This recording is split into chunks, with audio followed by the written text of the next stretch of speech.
So this is what we're making. Pattern domed pearl earrings on a pearl peg that isn't soldered. So it's just a head pin. So these are 14 millimeter diameter, 9/16 in imperial, fine silver, 0.7 of a millimeter thick. And I'm just going to use my bench block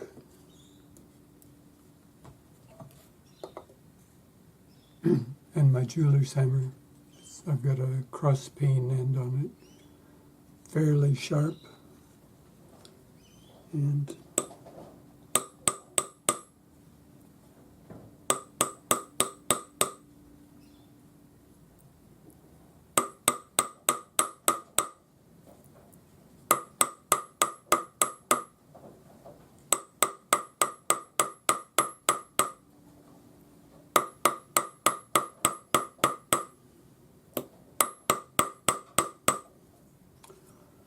so you can see it's kind of a radiating pattern.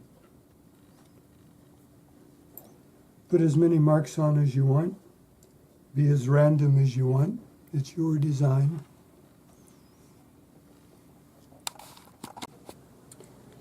So this is square wire, sterling, that I'm going to turn into my pearl peg. So I'm just holding this in my third hand, and we use a neutral flame on the torch. Come at about a 45-degree angle on the bottom, and you can see quite quickly that that will ball up. Now this was only a 20 millimeter long piece of wire, and I'm going to do a ball on either end. That way I can just cut it in the middle and I'll have two pegs. So before I cut this, I'm just going to grab the balls on either end with my parallel jaw pliers and give it a nice twist.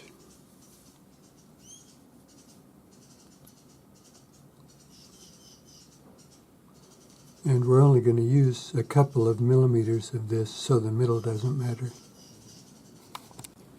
Now I want to drill these in the center for my pearl peg. So I'll just measure, and it's 1524 divided by 2 is 7.62. We'll set our calipers, 7.6. So what I'm going to do is just put the edge, put the bottom jaw of my calipers on the edge, draw a mark, turn it 90 degrees, do it again, and where the little X is, now you could do it just to be really correct, north, south, east, west, and where all of those marks cross is where you want to drill. Now I'm marking on the back because I don't want to see the mark on the front.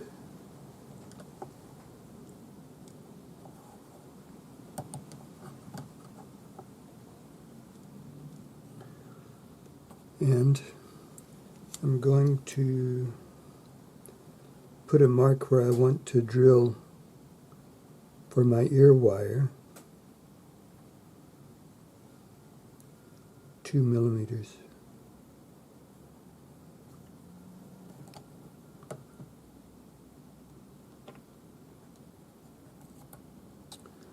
And that's just so I can get them both the same.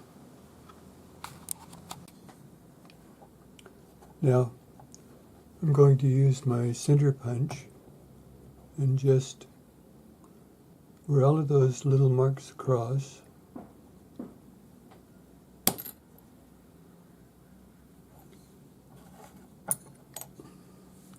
and where we marked the edge.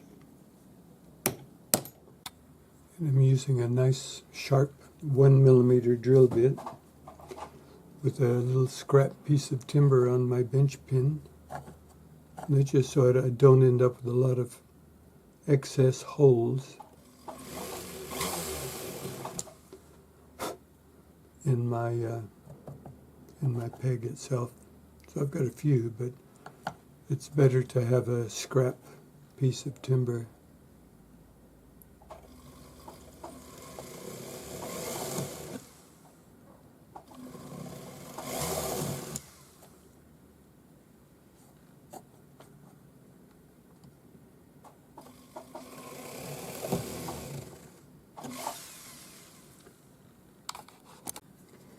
Now, after you've drilled, if you have a burr on the edge of your hole, you can just take a nice stone setting burr, put it in place, twirl it with your fingers, and that rough edge will come off.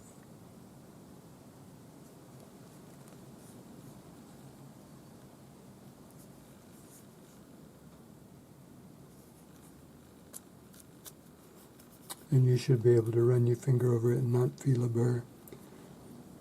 Check both sides.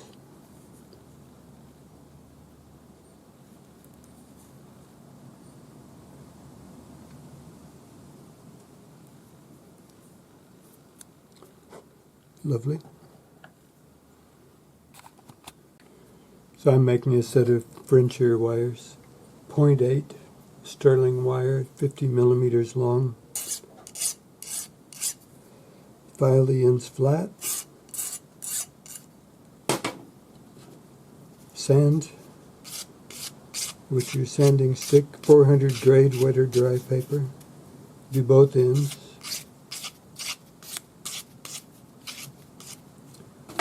And I'll just show you quickly how I do it.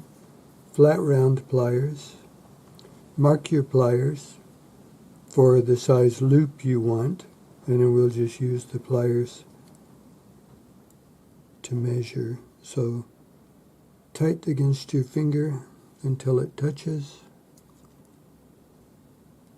Center the loop down 45 degrees. Come up to the large part of the pliers, up and over, little kick on the end. So that's it. Make two, and by marking your pliers, you can make exactly the same thing. Now, after I make my wires, I put a little polishing wheel on my handpiece, and just the very end, where it goes through the ear, you give it a quick polish, and that's just to make sure that you never cut anybody's ear with your ear wire. It only takes a second, and it just finishes it off nicely. Now, I'm going to dome these discs just a little, just to give it a little more personality. And I'm not going to do anything other than use a plastic dapping punch in a dapping block, doming punch, doming block, whatever you want to call it. And then I'm going to put my ear wires in. So I'm just going to go to this larger one here, and you can see it's quite a bit larger than my disc. And I have nylon doming punches.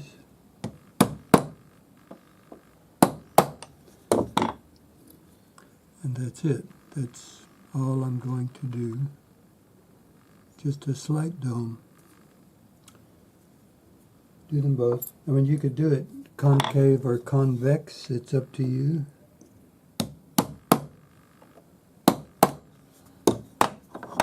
I just decided that for this one I wanted concave. So I'm just going to take my ear wire, open the loop sideways, just like you would a jump ring.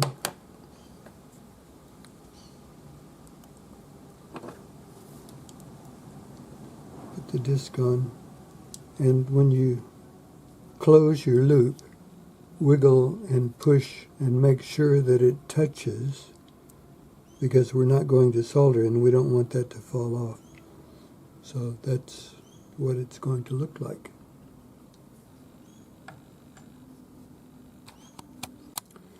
So at this point I'm just going to put these in the tumbler for a few minutes, and I always wire my pieces together to make it easier to find. And then when we come out of the tumbler, I'm only going to do about 5 minutes. When we come out of the tumbler, we'll set our pearls. So here we are out of the tumbler. And we're ready to set our pearls. And these are now nicely polished front and back. So I'm just going to stick my head pin through, pearl peg, whatever you want to call it, and then from the other side, holding my finger on the back to make sure it stays through, I'm going to go away. I'm just going to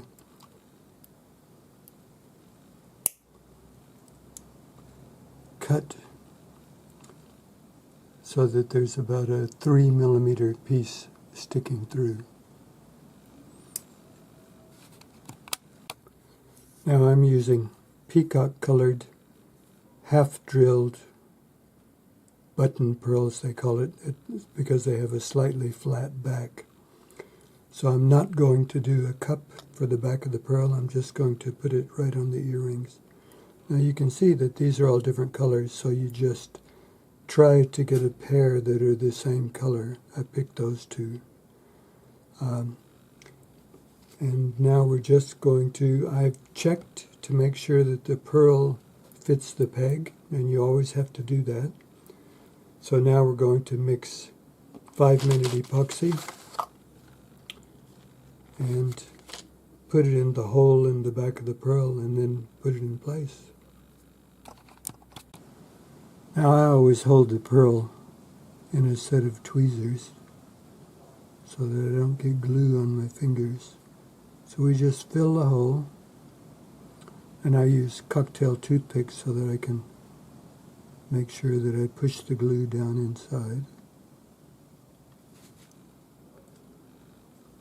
And I've got the earrings sitting on my bench,